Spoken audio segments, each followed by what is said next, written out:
Hey guys, it's Mr. Fourth Dimension, and welcome to a new episode of the Geo Project. So I took a break for a week, but now we're back. Last thing we did, I think, was we were messing with ellipse collision stuff. We just got a point in ellipse, if I remember correctly. Now the thing is where we're going next is going to be our first long-term goal. So far we've been just setting up some bases that we're going to need to get started, like getting circle stuff, getting the triangle stuff, getting the ellipse stuff. That's all sort of basic and easy. And now it's going to build up into our first long-term goal that we're going to set, which I'm going to set today. So here's what we're going to be working on: is we want to get all sorts of intersection equations and algorithms figured out for the following shapes: circle, line. Well, first of all, lines intersecting lines, so segments on segments. Circles intersecting segments, ellipses intersecting segments, ellipses intersecting ellipses, and to do that, one of the ways we're going to try to do ellipses is because of the fact that precise ellipses is a hard problem, and we can't solve that in an efficient way. We can solve it, but it's just not going to be useful for for most of the purposes we want to do things like this with. So if we were just trying to get a geometrically perfect collision system set up for ellipses, we could do that without going into triangles and polygons. But the best way to really get ellipses done for high-speed collision detection type problems is to convert an ellipse into a polygon approximation of the ellipse.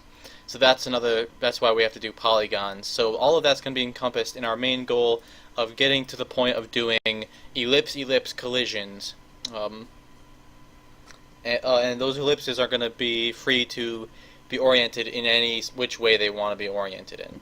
And along the way, we're going to develop a ton of other useful collision type things that we'll then use to play with for a while on other problems. Alright, so to get started, the first thing we really want to tackle is segment-segment collision.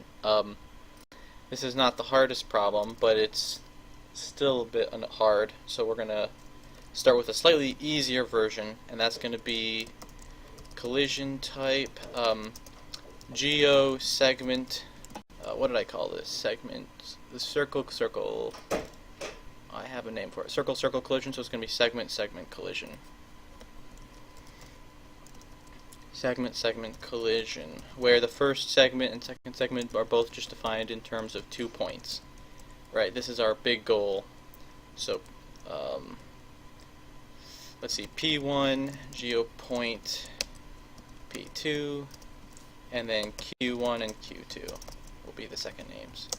Right, so we want to get this done. Now, like I said, this is a hard problem, so we're going to finish this later. We're going to solve a slightly easier problem first. So transform into easier version. So here's the easier version, and that is going to be a geosegment vertical collision. So we're going to have two segments, but one of them is going to be guaranteed to be vertical. So that means it'll have 2 points, like that, and then it'll have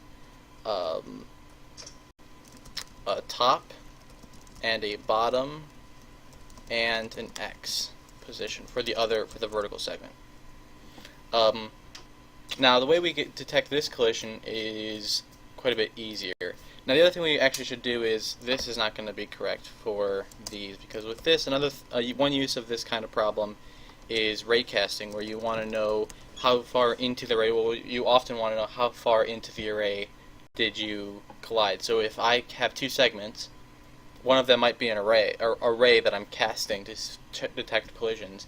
If I intersect another segment, and that segment is, 0.9 the length of the full array. So if I went the full length of the array and didn't intersect anything, I would want it to return 1. If I intersect something right away on my array cast, I want it to return 0. And if it intersects like 90% of the way across the length, that's 0.9. And if it's halfway, it's 0.5, and so on. So we get a result of how much of the distance of the full array did we have to traverse to get to the collision point. So that's why these are actually returning a real 32. And then we'll have to think about how we want to maybe rename these to indicate that they're not using the same collision stuff as this. Maybe these aren't collision problems, but point-defined problems or something like that. Something to think about. But in the meantime, how do we solve this? So the first question is simply, if I take this and this, right, and I turn them into a simple equation and figure out where is the y position of the line formed by these 2 points when they collide, when it reaches this line, right, this x position. So I want to find the x position, or what I should say is, if I make a line out of these 2 points, I want to find the y position of that line at this x coordinate. So the way we're going to do that is we say,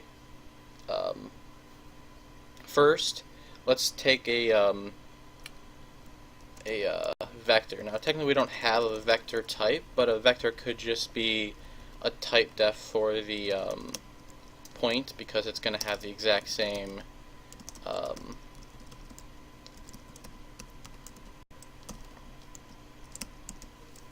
let's see, that's a good name. It's going to have the exact same members, at least for now. Maybe we want to extend this later, so we might change the type def to a full separate struct, but or maybe we want to have different whoops, that was a mistake. We want to have like maybe different overrides on operators if we do operator overloading or something for the vectors. But anyway, I'm just going to do that type def real quick because I want it to be notationally correct. So geovec2d, this will be the vec for p, so I'll just call it v for now, or vec. I'll just call it the vec, and that's going to be, the way you find this is you, of course, subtract the first point from the second point. So that's how you find the vector from one point to another, is just this equation here. It's just the difference of the 2 points. And then, so one thing we might also do is change all points to just be called position vectors, so they would just be vec2ds, and we would refer to them in our, when we talk about them as position vectors, whereas this is a interval vector, or a direction vector, showing the change from one vector to the next. And then what we want to do is we want to say, take the real x, and say what is the adjusted x, so I'll call it like x prime of that, which is going to be p1.x. So these have both been adjusted to the same coordinate system now, and or at least in terms of x. The x prime and vec are both in the same coordinate system, where p1 is centered. Technically what we should also do is center top and bottom, so those should probably also be centered this way, right? So we're just adjusting everything so that P1 is at the center in reality. I was going to put that off for the top and bottom, but it seemed like it fit best here when I thought about it. So all of these coordinates now, well, P1 is going to be ignored from now on because that just became the center of the coordinate system, and these have all become the coordinates, like the things we're going to operate on. But we've of course renamed them to vec, top prime, bottom prime, and x prime. I'm going to put underscores there because I don't like how that looks. There we go. Okay, so now what we want to do is we want to say, if I were to move,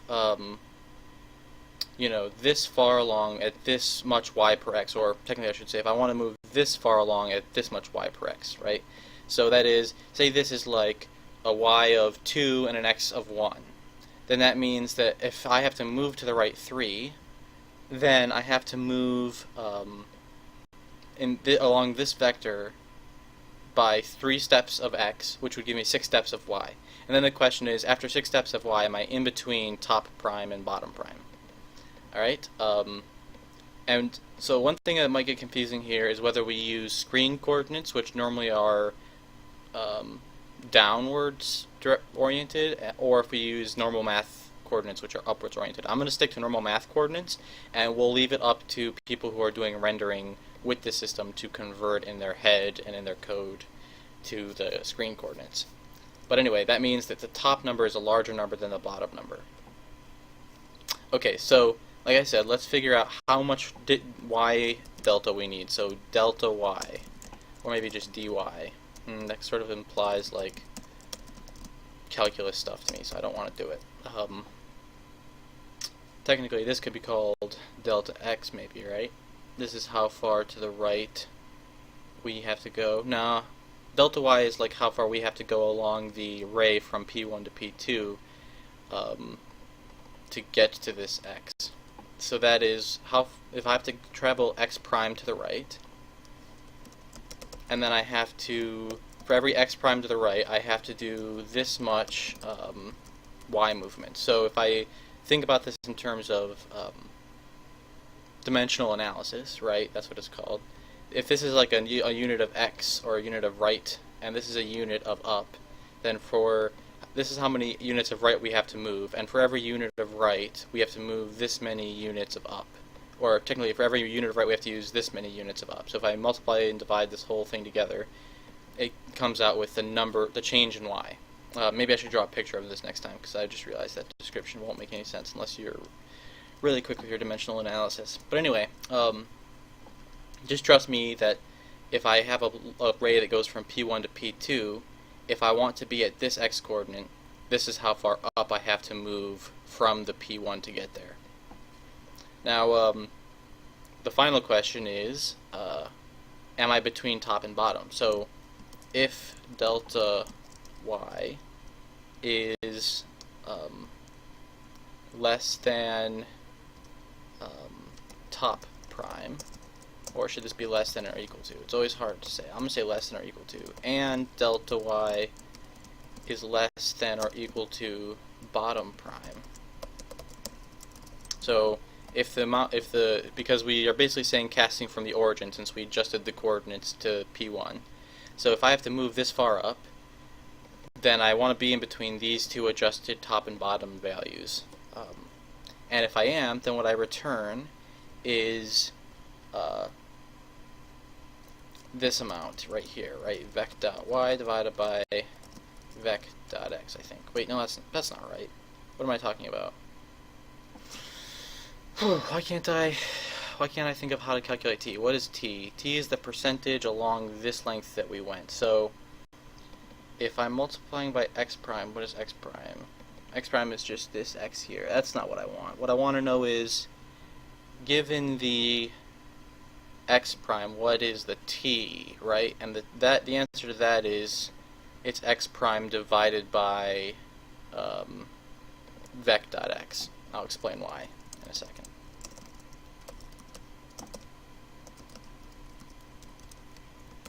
Okay, so the deal here is that if we did this collision, this might be totally buggy because some of this is not as clear to me in my head as it is when I did this in the past.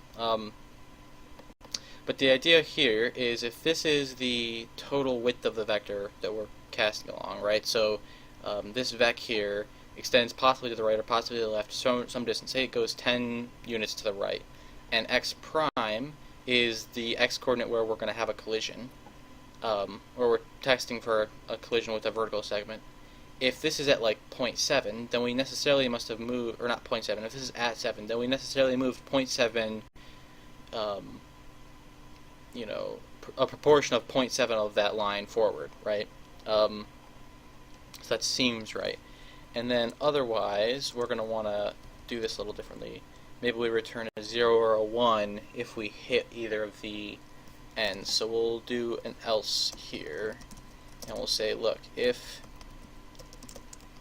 delta y is greater than or equal to top prime, no, this isn't right. Okay, go back. So what this part here does is actually looks like it's wrong when I look at it. Whoops, I went too far. Divided by v.x, perfect. Okay, so if it's less than the top and greater than or equal to the bottom, then it's a hit, return this much. I think. It sounds right to me. Otherwise, there is no hit, return this much. So this basically says, if there's no hit at all, then report the 1. Now the problem with this is it's saying the same thing whether there's a hit or not. So what I actually want is struct, let's call this, can't be collision results, should be like geo, we'll call this a cast result because we're basing the concept on array casting, so it might evolve into array casting anyway. Real 32t will be the amount of the vector we go across, just because t is the thing I'm used to using for that, for denoting that. And bool 32 will be a hit variable to be true or false based on whether we did a hit. Alright, so we'll call this the cast and set everything to 0 right off the bat. Then if we hit something, then set the hit to 1. Otherwise we won't do anything, and then what we'll do is we'll say that no matter what, result, oops, not result, that should be cast. Cast.t will equal the x prime divided by vec.x. And hopefully we'll have some time to test this and make sure it's not too messed up next time.